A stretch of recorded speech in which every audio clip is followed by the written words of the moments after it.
Hello loves, welcome back to the channel. Today we're going to be setting up Bastet's altar, and I wanted to show y'all how to do that because it is a little bit of a process. I already cleansed the bottom of the table before I put the cloth with my vervain altar water. For those who still want to get their hands on it, I added 2 more bottles. It sold out the first time, so I added 2 more bottles for those who want to get it. But this is what I'm going to be using to cleanse and bless her statue as well. So I already used this. What I'm going to do now is that I'm going to set up the incense. So while I am cleansing her statue, her altar is already having the good vibes. So I'm just going to turn on a candle. I cleanse this candle with the vervain water as well. I'm going to turn on this candle, and you're going to use a charcoal disc. Just take that out. I use an old you guys, if you guys have been watching my channel for a long time, you guys know for sure that I do this, but I use an old tweezers to basically hold my charcoal disc. That's why it's so like burnt, that I don't use anymore, so that way I can turn on the charcoal disc. Come on, get in there. I like to make sure it's on because sometimes, even though it's like sparking a little bit, it's like takes a minute. I don't know what it is, but sometimes you have to do it for a minute before it actually turns on. So that's, oh, I turned it off. Hold on, y'all. But you have to do it for a minute before it turns on for some reason. I think it's on because it's like doing the little smoky smoke, but I have to turn on this candle anyway, so let us do that. There we go. Okay, so this is on. Yeah, it is on. So I like it when it's like a little red. I don't know if you guys can tell, it's like a little red right here. It's already getting, yeah, you can kind of see that it's getting a little bit red, but right here it's not. So I'm gonna grab it from this side and then make sure that is on, because there's nothing more annoying than when you have put the incense on top and then half of it is not on. Like that irritates me. So I want to make sure that it's on. So that's what we're gonna do. Okay, I'm glad everybody has been enjoying the Comedic Spirituality series so far. It's been absolutely a fun time, and I'm excited that everybody is excited about it. There's gonna be more because I'm gonna try to do as many as I can, so the series will be pretty long, and we're gonna break down different spells and different things that can be done. We're gonna talk about a lot of things, so definitely stay tuned for that. I'm really excited about it. And then I just started the Santa Muerte Spirituality series on the channel, and we're gonna go over everything. We're gonna do her colors, setting up an altar, going over the statue. We're gonna try to do and cover as much stuff as possible, so that way everybody's on the same page. You see how it's like white?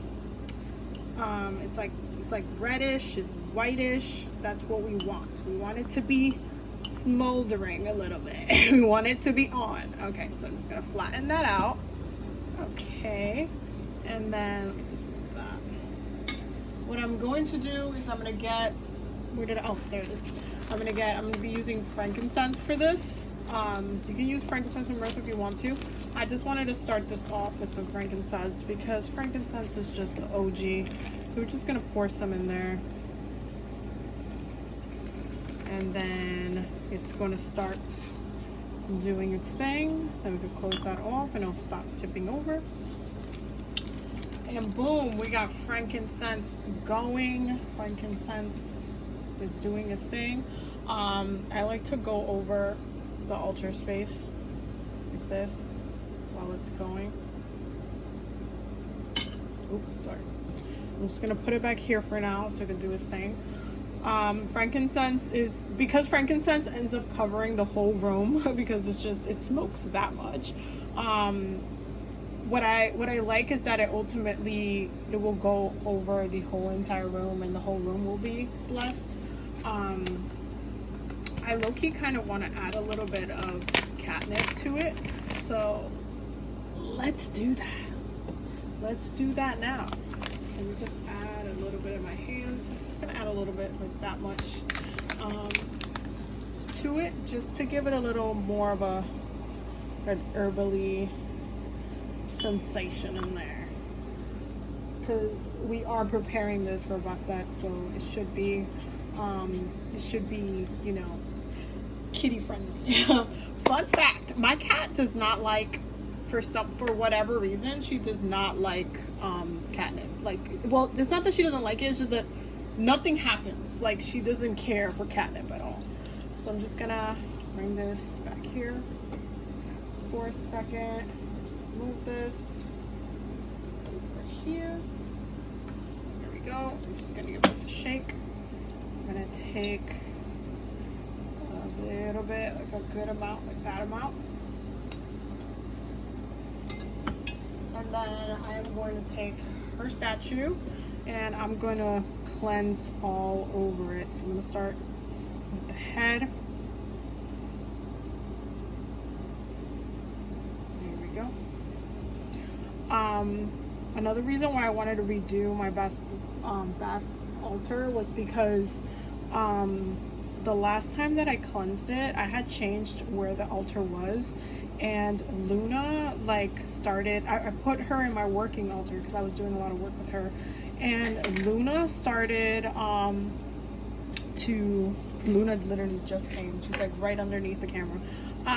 So Luna started leaving her nibbles at the base of the altar, and I wish I would have recorded it, but I was just cleaning, and then I'm like looking at it, I'm like, what is this? I didn't put this here.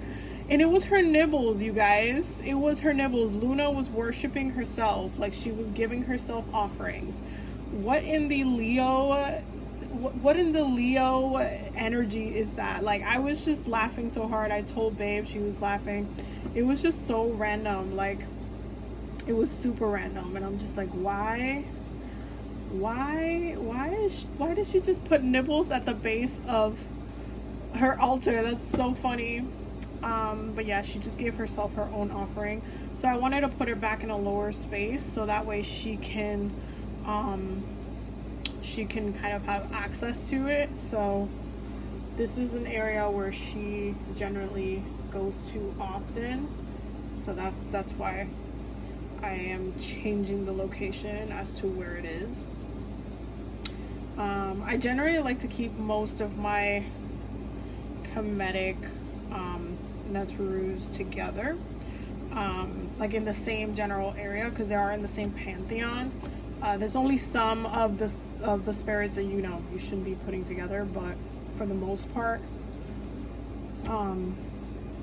she goes really well with the other netters that I work with regularly. So yeah, there we go. Let me just get her neck. You just want to make sure you went over everything. Okay, there we go. She's nice and clean, fresh and clean, and from all the dust and stuff, because it does get dusty sometimes, So I'm just gonna fix her. I'm gonna put her right in the center. So location wise, I like to put her in the center and just put stuff around. When it comes to the elements that you want to have on her altar, she loves incense. We talked about that.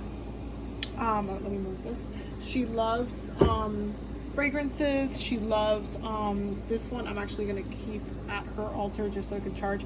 I have the other one on my offset altar, so to those who are ordering it, you guys are getting the offset charged one. But for her altar, I want to keep it here because this is the one I'm going to be using. This is my personal one that I'm going to be using a lot. You want to keep fire on the altar because of the emphasis of her connection to Ra, to the sun. Fire essentially on her altar is more important than water because that is her working element. It's fire. Same thing with Sekhmet. With Sekhmet, I mean, you can do wine as an offering as far as liquid goes.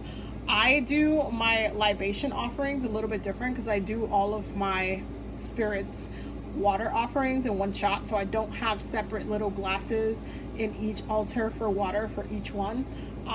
And I know that's a little bit controversial depending what practice you're looking at, but personally I have all of my water for my spirits in one place.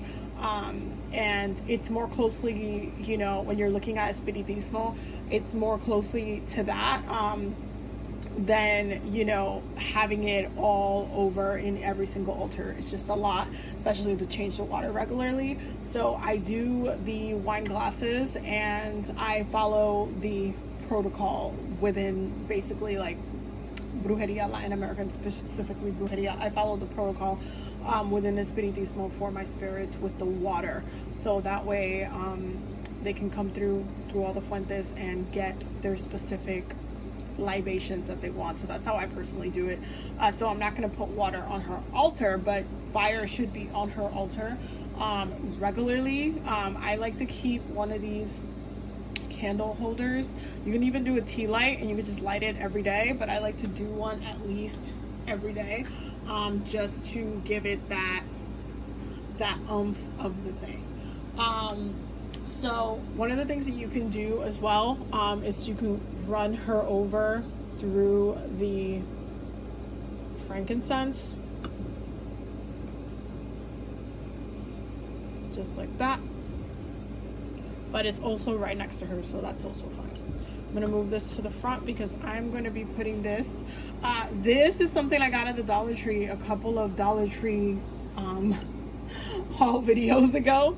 I'm gonna put this right here, and the reason why I'm putting that right there is because this is where I'm going to be charging my crystals specifically, the ones that I'm working with her specifically. So I'm going to be using carnelian and I'm going to be using garnet. Both of these you can use for Sekhmet as well, but I'm going to ask her to charge these for me so that I can use it during my healing sessions and stuff like that. I am going to also take this time to pour a little catnip on here and then just give her a little catnip on there as well. Trying to be as clean as possible. There we go. Probably gonna add a little bit more. There we go.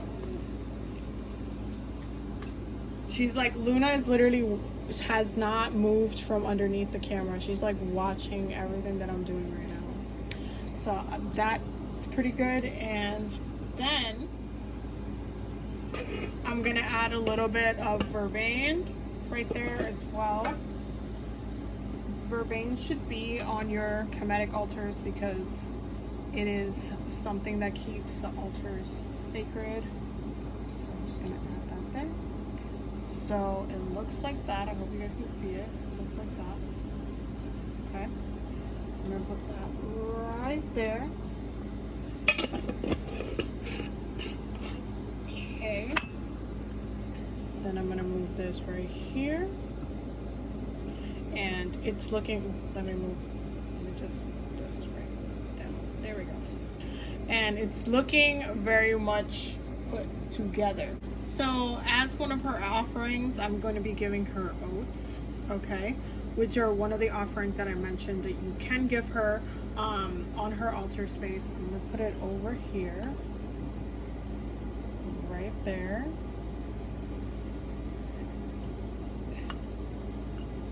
There we go. And then that's pretty much it. That's like her basic altar. The one thing that I'm going to add, just because I like being extra and because I already have a relationship with her, so it's a little bit different when it comes to like me redoing her altar and stuff like that. If you were just doing a fresh one, this is how I would do it. but if you have been working with her for a while or whatnot, you might want to add a couple of other things. So I'm gonna break down some of the things that I'm gonna add. One of the things that I'm gonna do is that I'm gonna light a black candle for protection. Black specifically, not necessarily for like a crazy like kind of reason. You can work with offset with like a lot of the fire, the orange, the yellows kind of colors. I like to work with the black color because I like to tap into her hunting in the night abilities. And my cat is a tuxedo cat, so she's majorly black, and she has a little bit of white. That's what tuxedo cats have. So I like to kind of activate that black color, because a lot of the time at night she can be a little bit active and she can be like in hunting mode, and so I want to tap into her protective qualities and to make sure that she's hunting down and removing and, you know, pushing away any like negative spirits or negative entities that are trying to come my way.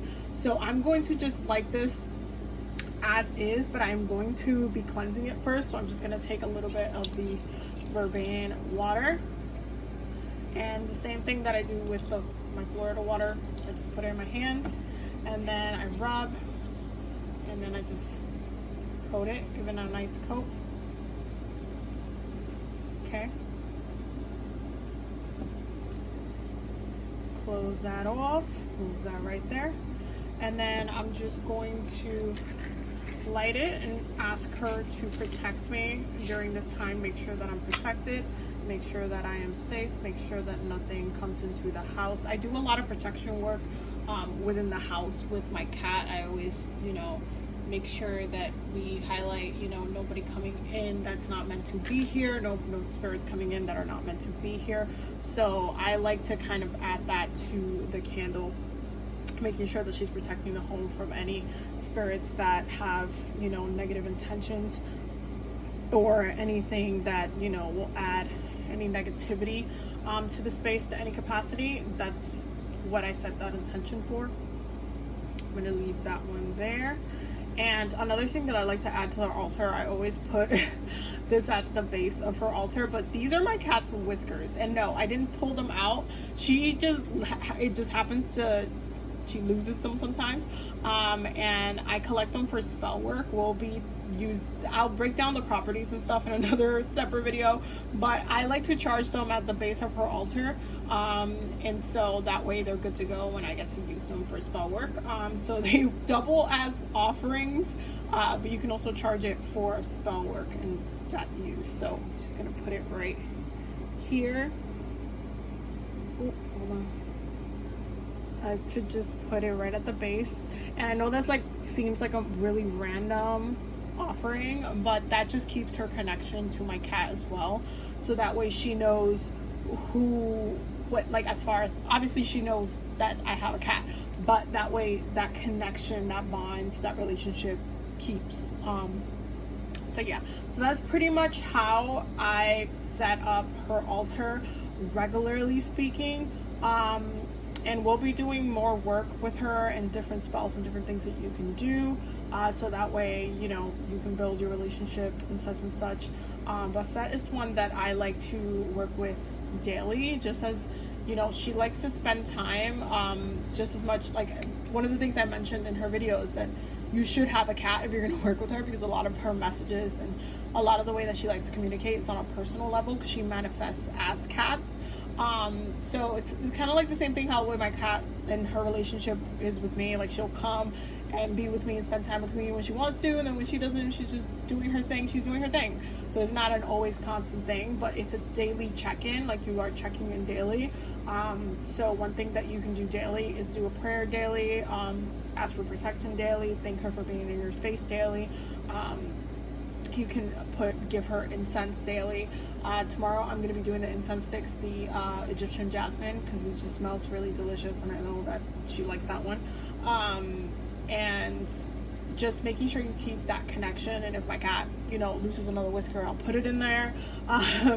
And making sure that I am regularly cleansing her space. So I cleanse her space specifically about once a month or so, depending on like how messy it is too, because you want to keep it clean. So it should be like you should be taking care of it pretty regularly. You don't want dust to collect, so maybe like once a month to every 2 weeks or so, you want to make sure you give it everything a nice wipe and wipe wipe things down with the water and everything. Just make sure everything's fresh. And then if you put any offerings, like you can do meat, especially Sekhmet and Bastet love meat, love raw meat, love cooked meat. But just know, if you put that on the altar, your cat's gonna want to physically eat it, because that's how she's gonna try to consume it. So you just keep those things in mind. Like you could put it like with a cap over it, or you could just literally feed it to your cat. That's kind of the other thing about giving Bast offerings, is that you can just give the things to your cat. So if you give your cat a treat, you're giving her a treat. So this is what I mean by, like, I believe, it's my personal opinion, that you should, if you're gonna work with Bastet, you should have a cat, point blank, period. Because it just makes more sense for you to do so. So if I want to give her a treat, I would just give it to my cat. If I wanted to give her a little piece of meat, I would just give it to my cat, because she's gonna consume it, right? And she's gonna see that as an offering type work. Now, we're going to go over some of the other spells that we can do with her in a separate video. But I hope that you guys enjoyed this video. Don't forget to subscribe. Don't forget to check out the Patreon. The link will be down below. You can also become a channel member if you choose to. The join button will be next to the subscribe button. So yeah, don't forget to subscribe. I love you guys so much. I hope you enjoyed this video. Have a beautiful night. Bye.